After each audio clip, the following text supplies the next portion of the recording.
कार्यक्रम के प्रायोजक हैं श्री मदन भाई रेखाबेन हुमड़, रूपेन प्राची हुमड़, अनगवीर आर्शवीर हुमड़, रिक्ता विशाल सेठी, आरिका अर्जुन सेठी।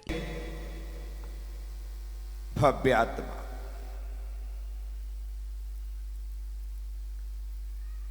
उत्तम शौच धर्म।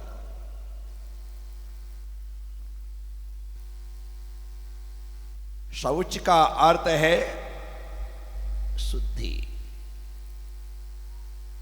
शौच का अर्थ है पवित्रता। शौच का अर्थ है निर्मलता। शौच का अर्थ है मन का स्नान। आत्मा का पूर्णतः शुद्धिकरण। चार कसायों में अंतिम कसाय का नाम है लोभ।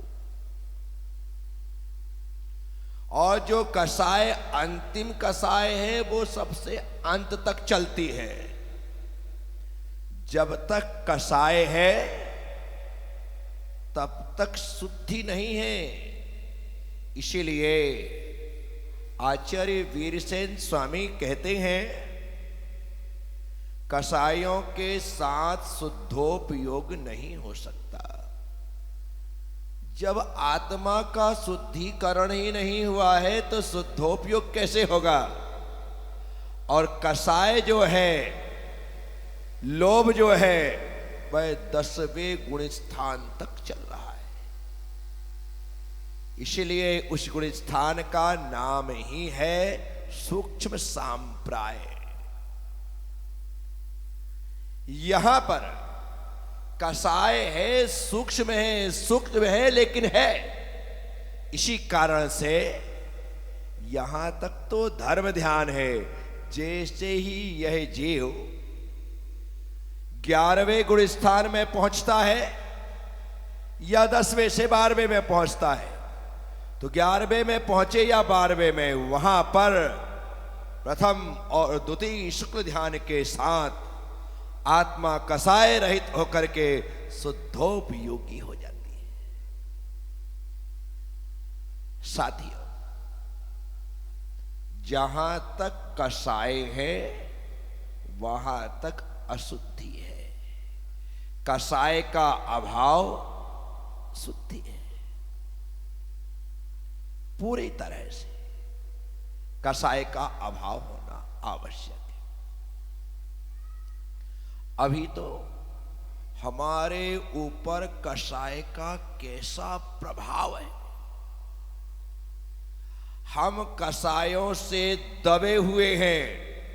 कसाय हम पर हावी है, अत्यंत प्रभावी है। क्रोध, मान, माया, लोभ, चारों की चारों कसाय हमें चारों तरफ से घेरे हुए हैं। यहां देखते हैं तो ये कसाय खड़ी नजर आती है, यहां देखते हैं तो दूसरी खड़ी आती है, यहां देखते हैं तो तीसरी खड़ी आती है, पीछे देखते हैं तो चौथी खड़ी आती। चारों तरफ से हम कसायों से घिरे हुए। कोई ना कोई कसाय हमारे उदय में रहती ही है। अब वो मंदोदय रूप में हो या तीव्रोदय रूप में हो, बात अलग है। ज्ञातोदय रूप में हो या अज्ञातोदय रूप में हो, बात अलग है। स्थिति तो है, यदि चूल्हे में आग है, कुर्सी में आग है, ऊपर से राख होने के कारण से दिखाई नहीं दे रही है। राख हो जाने की वजह से दिखाई नहीं दे रही, इसका मतलब ये नहीं है कि आग नहीं है।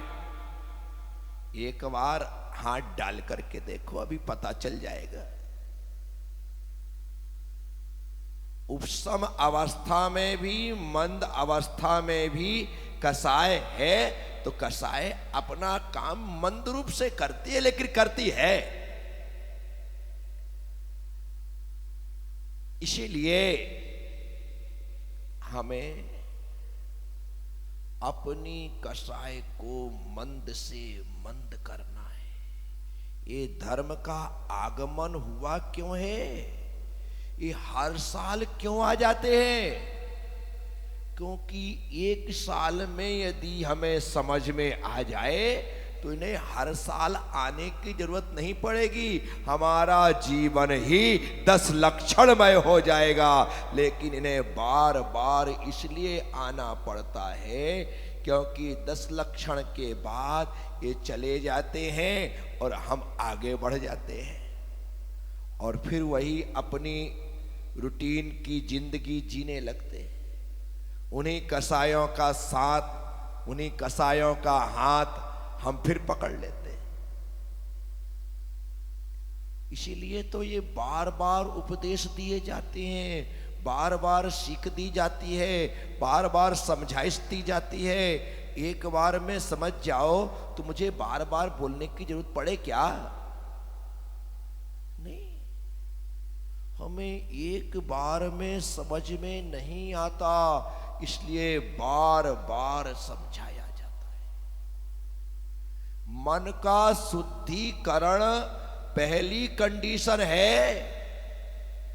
शरीर को तो हम बहुत नहलाते धुलाते हैं, इसकी तो बहुत परवाह करते हैं, लेकिन मन से आप एकदम विरक्त हैं, आत्मा से आप एकदम विरक्त हैं, उनका ख्याल ही नहीं आ रहा है। कभी तो मन बने कि हमारी आत्मा का स्नान हो, हमारी मन का स्नान हो, उसका शुद्धिकरण आवश्यक है। धर्म को हृदय में धारण करीना, धरिये हृदय संतोष, यही है ना, धरिये हृदय संतोष। संतोष को हृदय में धारण करना है। ये बात इस मन को समझा देना है, इस हृदय को समझा देना है कि तुझे संतोष के साथ ही रहना है। कितनी हाय हाय करेगा,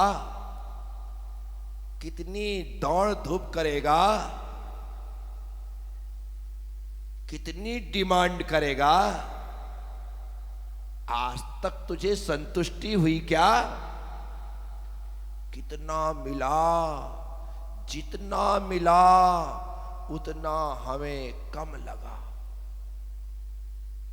हमने कहा और, हमने कहा और, हमने कहा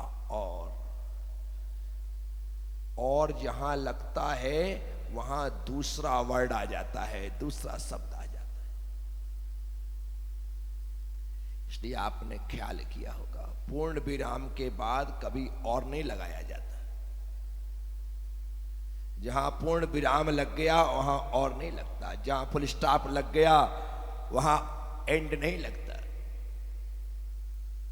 क्योंकि पूर्ण विराम का मतलब ही एंड है और का मतलब भी एंड है। पूर्ण विराम का मतलब भी और का मतलब भी, लेकिन एक एंड बीच में होता है और एक एंड अंत में होता है। जो एंड अंत में होता है उसकी स्पेलिंग में END होता है, और जो बीच में होता है उसकी स्पेलिंग में AND होता है।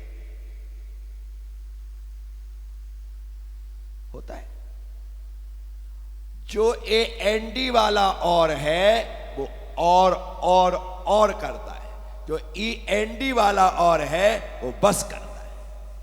तो उत्तम शौच धर्म END एंड वाला एंड है, और लोभ AND एंड वाला एंड। हमें इस कसाय का एंड करना है। आपके पास जितना है उतना कम है क्या? जीने के लिए पर्याप्त है, लेकिन दिखाने के लिए अपर्याप्त है। इस पेट रूपी गड्ढे को तो 2 रोटियों से भरा जा सकता है, लेकिन मन रूपी गड्ढे को 2 रोटियों से कुछ नहीं होता। इसे तो तुम देते जाओ, देते जाओ, देते जाओ, वह लेता जाता है। जो आचार्य समंत्रभट्ट स्वामी को भस्मक व्याधि हुई थी ना, उनके पेट को भस्मक व्याधि हुई थी, लेकिन तुम्हारी पेटी को भस्मक व्याधि हुई है। क्या? तुम्हारी पेटी को भस्मक व्याधि हुई है। उसमें कितना भी डालो कम ही लगता है, खाली ही लगती है। डालो स्वाहा, डालो स्वाहा, डालो स्वाहा, डालो स्वाहा, खत्म। गया कहां? क्योंकि इस पेटी को भस्मक व्याधि है। आचार्य समंत्रभट्ट स्वामी की भस्मक व्याधि तो एक दिन ठीक हो गई, लेकिन तुम्हारी पेटी की भस्मक व्याधि मुझे ठीक होती दिखाई नहीं दे रही। कितना भी मिल जाए, कितना भी आ जाए, आपको कभी भी संतुष्टि होने वाली नहीं। नारद जी एक दिन भ्रमण पर निकले थे, और भ्रमण पर निकले तो उन्हें एक भिखारी भीख मांगता हुआ दिखा। भिखारी ने अपना कटोरा नारद जी के सामने फैलाया, कहा कि प्रभु कुछ दे दो। नारद ने कहा, आज तूने मेरे सामने कटोरा फैलाया है तो अभी कटोरा पूरा भर के रहेगा। अरे मालिक, बड़ी कृपा हो जाएगी। नारद ने कहा, मैं नहीं, मैं एक काम करता हूं, एक लेटर लिख करके देता हूं, चिट्ठी देता हूं, पर्ची बना करके देता हूं। बोले पर्ची का क्या करूंगा? क्या करूंगा? जाकर के कुबेर को दे देना, मेरा नाम पढ़ते ही वो तेरा कटोरा जिससे तू कहेगा उससे भर देगा। उसने कहा, ये तो बहुत अच्छा हुआ। भिखारी को एक पर्ची लिख करके दी नारद ने, और साइन कर दिए कि मैं इस भिखारी को आपके पास भेज रहा हूं, कुबेर महाराज इसके एक पद को भर देना। नीचे साइन कर दिए नारद। और भिखारी नारद से पर्ची लेकर के सीधे कुबेर महाराज के पास पहुंचा। जाकर के पर्ची दी। कुबेर ने पढ़ा कि लगा नारद जी ने भेजा है, चलो भर देते। नारद ने पर्ची दी, कुबेर तक पहुंची। कुबेर ने आदेश दिया, जब पर्ची नारद की है तो एक काम करो, बहुमूल्य रत्नों से इसका कटोरा भर दो। एक कटोरे भर के बहुमूल्य रत्न लाए गए, और जैसे ही उसके कटोरे में डाले गए, कटोरा खाली। जितना बड़ा कटोरा था उतने ही बड़े कटोरे में रत्न लाए गए, और जैसे ही उड़ेला गया 2-4 रत्न ही दिखाई दे रहे हैं, कटोरा खाली है। नारद को लगा ये क्या है। उन्होंने कहा कि एक काम करो, अब कटोरे में नहीं, थोड़ा परात भर के लाओ। परात भर के लाया गया और उसमें डाला गया तो फिर वही स्थिति। कुबेर के खजाने में जितने भी बहुमूल्य रत्न थे सब डाल दिए गए, लेकिन कटोरा खाली है।